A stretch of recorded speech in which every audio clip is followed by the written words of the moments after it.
Terima kasih kepada teman-teman semua. Pada kesempatan kali ini, kita dari kelompok 3 eh, SDM akan membahas mengenai natalitas.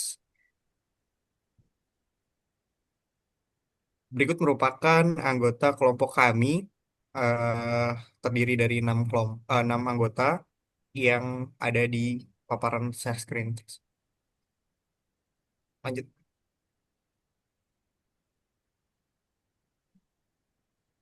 Oke. Eh, Masuk ke pengertian apa itu natalitas. Natalitas adalah istilah dalam demografi yang digunakan untuk menggambarkan jumlah kelahiran yang terjadi dalam suatu populasi atau wilayah dalam periode tertentu. Nah, secara sederhana, natalitas adalah ukuran jumlah kelahiran hidup yang terjadi di antara penduduk dalam jangka waktu tertentu. Biasanya dinyatakan dalam satuan per 1.000 penduduk per tahun.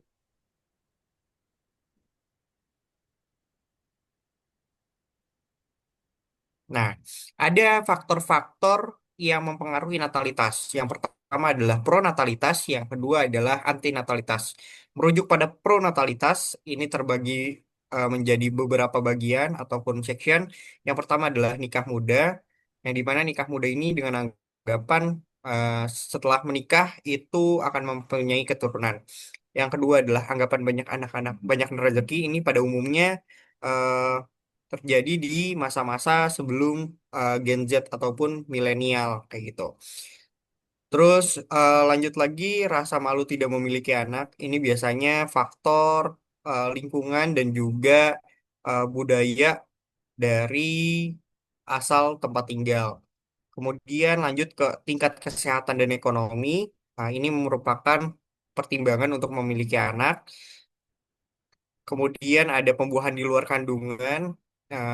Pada umumnya ini merupakan sebuah transformasi yang dilakukan oleh eh, kedokteran untuk pembuahan yang ada di luar kandungan.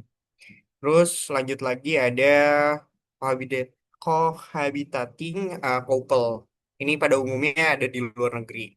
Lanjut ke antinatalitas, di mana mereka ini tidak ingin memiliki keturunan. Yang pertama adalah keluarga berencana. Kalau di sini sifatnya itu masih ingin memiliki keturunan, namun dibatasi. Kalau di Indonesia ini termasuk dalam program KB. Yang kedua adalah anggapan anak adalah beban. Yang ketiga adalah batasan usia menikah yang sudah ditetapkan oleh undang-undang dan juga peraturan-peraturan pemerintahan. Selanjutnya ada tingkat kesehatan dan ekonomi, sama seperti pronatalitas. Ini merupakan acuan yang menjadi dasar suatu keluarga ingin memiliki anak atau tidak. Kemudian malas menikah.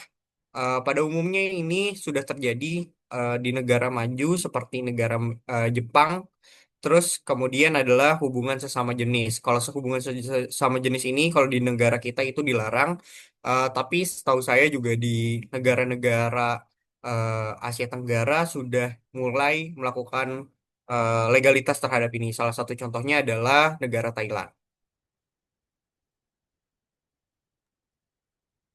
Baik, selanjutnya itu adalah teori-teori terkait natalitas. Pertama di sini ada teori transisi demografi, yang dimana teori ini menggambarkan perubahan dalam tingkat kelahiran dan kematian dari satu tahap ke tahap berikutnya, yang dipengaruhi oleh perkembangan sosial, ekonomi, dan teknologi. Tahapan di teori transisi demografi ini ada 5 tahap, yaitu pada tahap pertama, tingkat kelahiran dan kematian yang tinggi itu akan mempengaruhi pertumbuhan penduduknya menjadi lambat. Lalu selanjutnya pada tahap kedua, tingkat kelahirannya masih tinggi, tetapi tingkat kematiannya mulai menurun, maka itu akan menyebabkan pertumbuhan penduduknya menjadi cepat. Lalu pada tahap ketiga, tingkat kelahiran mulai menurun, sedangkan tingkat kematian tetap rendah. Itu mengakibatkan pertumbuhan penduduk mulai melambat. Selanjutnya itu pada tahap keempat, tingkat kelahiran dan kematian rendah, maka pertumbuhan penduduknya stabil. Lalu ada tahap kelima itu opsional, yang dimana tingkat kelahiran lebih rendah dari tingkat kematian, itu menyebabkan penurunan jumlah penduduk. Teori ini memberikan pemahaman tentang dinamika pertumbuhan penduduk dan perubahan yang terjadi dalam masyarakat terkait kelahiran dan kematian. Selanjutnya di sini ada teori Malthus. Jadi Thomas Malthus ini berpendapat bahwa pertumbuhan populasi manusia akan lebih cepat daripada pertumbuhan sumber daya makanan, yang akan menyebabkan krisis kelaparan dan kemiskinan. Yang dimana faktor pendorongnya itu, Malthus mengidentifikasi faktor-faktor yang dapat menekan angka kelahiran seperti moral, restraint, perang, dan wabah penyakit. Teori Malthus ini penting karena memberikan pemahaman tentang hubungan antara populasi, sumber daya, dan dampak potensi krisis yang dapat terjadi jika angka kelahiran tidak terkontrol. Selanjutnya itu ada teori Hannah Arendt tentang natalitas. Hannah Arendt ini melihat natalitas sebagai konsep penting dalam pemikiran politik, ia menganggapnya sebagai pemulaan baru yang inheren dalam kelahiran. Dan dia berpendapat bahwa kelahiran manusia politik ini memberikan kemampuan untuk memulai sesuatu yang baru dan bertindak. Nah, teori ini memberikan perspektif filsuf politik tentang makna kelahiran dan peran individu dalam membentuk masyarakat dan politik. Next. Selanjutnya, kita akan membahas tentang jenis-jenis natalitas. Di sini ada 3 jenis, yaitu pertama, pada natalitas tinggi. Natalitas tinggi ini adalah ketika angka kelahiran di suatu daerah lebih dari 30 kelahiran per 1.000 penduduk dalam 1 tahun. Hal ini menunjukkan bahwa banyak orang di daerah tersebut yang melahirkan. Contohnya, di sebuah kota yang ramai dengan banyak keluarga muda, angka kelahiran bisa menjadi tinggi. Selanjutnya itu ada natalitas sedang. Natalitas sedang ini terjadi ketika angka kelahiran di suatu daerah berkisar antara 20 hingga 30 kelahiran per 1.000 penduduk dalam setahun. Hal ini menunjukkan bahwa masyarakat di daerah tersebut tidak terlalu banyak dan tidak terlalu sedikit. Bisa terjadi di daerah yang stabil di mana ada cukup banyak keluarga, tetapi tidak dalam jumlah yang sangat tinggi. Dan yang terakhir itu adalah natalitas rendah. Natalitas rendah ini terjadi ketika pada suatu daerah angka kelahiran kurang dari 20 kelahiran per 1.000 penduduk dalam setahun. Hal ini menunjukkan pada daerah tersebut orang-orang cenderung memiliki sedikit anak. Terjadi karena beberapa faktor seperti pendidikan, pekerjaan, atau kebijakan keluarga berencana yang membuat orang lebih memilih untuk tidak memiliki banyak anak. Next.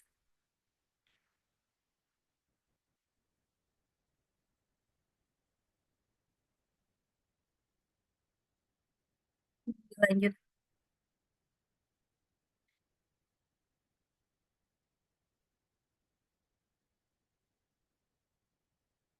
Selanjutnya itu ada indikator natalitas.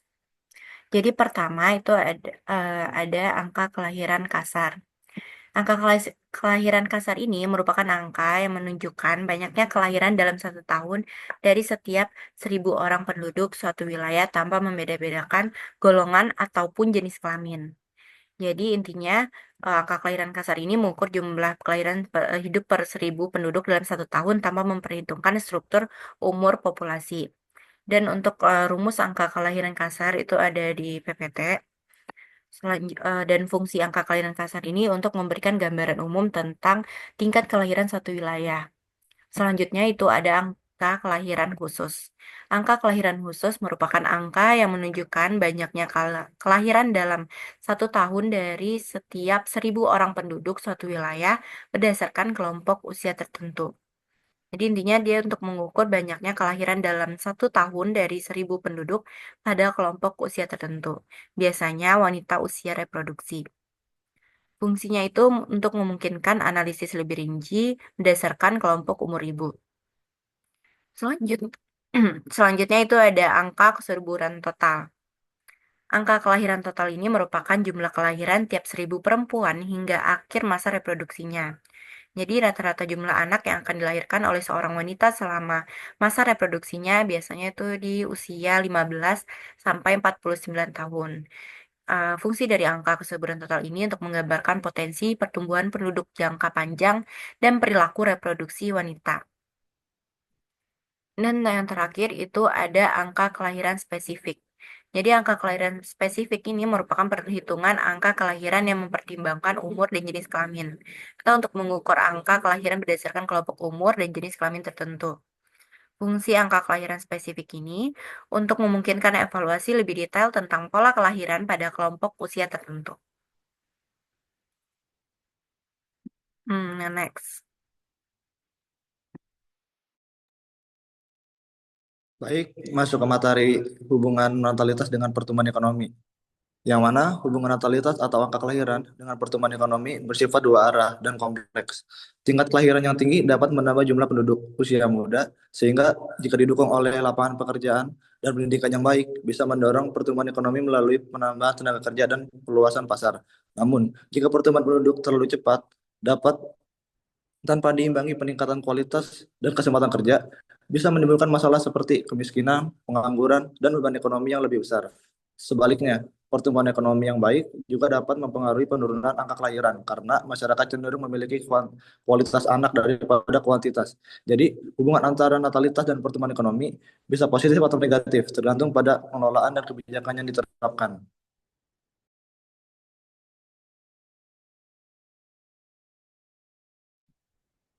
Ya, selanjutnya di sini ada tingkat natalitas di Indonesia. Tingkat natalitas atau kelahiran di Indonesia terus menurun pada tahun 1971.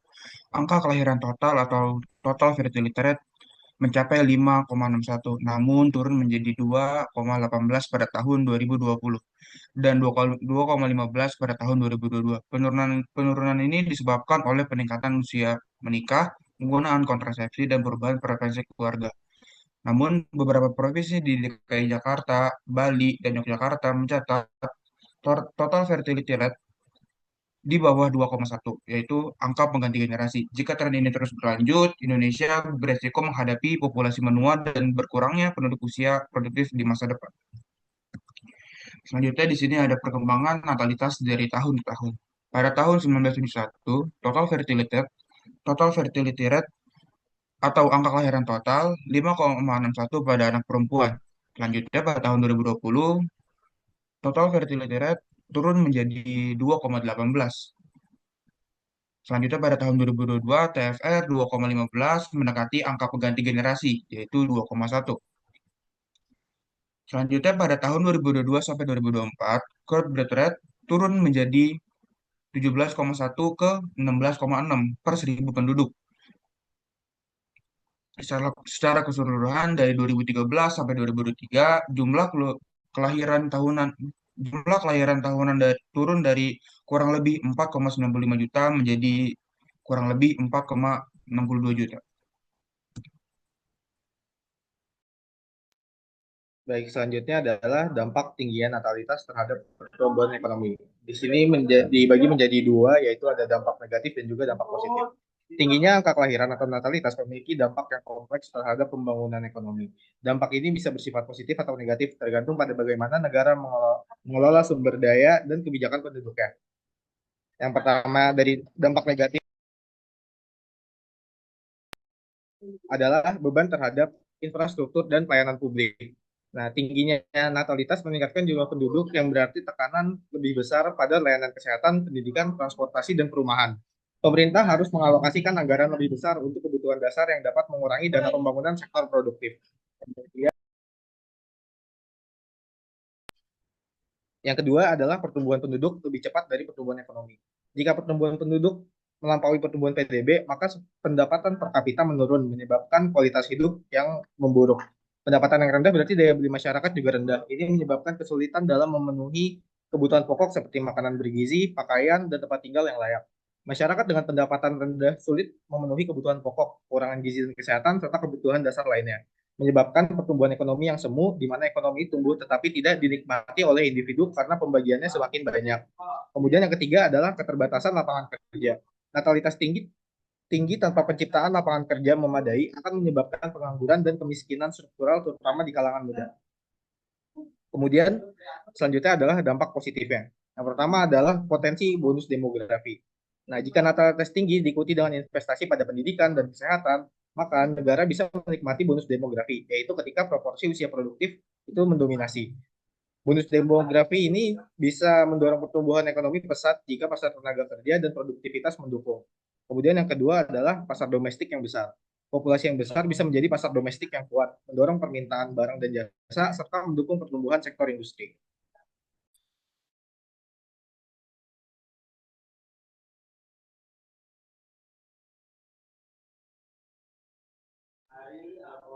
Boleh di next.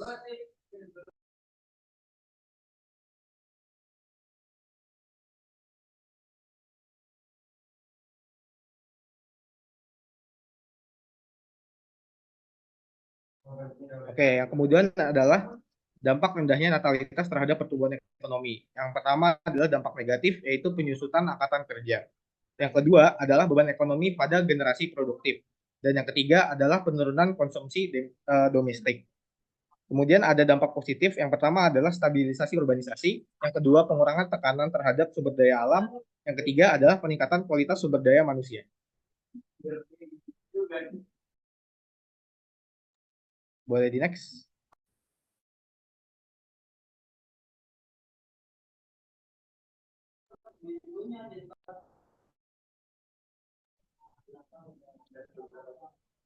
Boleh di next.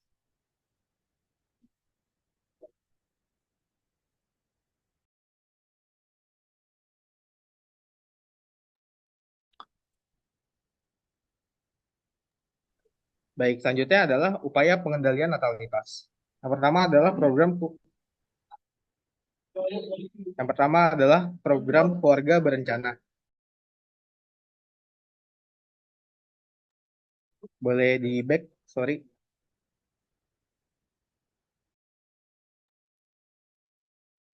Baik, yang pertama adalah program keluarga berencana. Kemudian yang kedua, program keluarga berencana ini diluncurkan sejak 1970 oleh BKKBN. Tujuannya mengatur jumlah dan jarak kelahiran melalui penyuluhan dan juga kontrasepsi. Kemudian dari program keluarga berencana ini juga berkontribusi menurunkan TFR dari 5,6 pada tahun 1970-an menjadi 2,4 pada tahun 2022. Strategi modern dari pelayanan KB berbasis komunitas seperti posyandu, PLKB, klinik.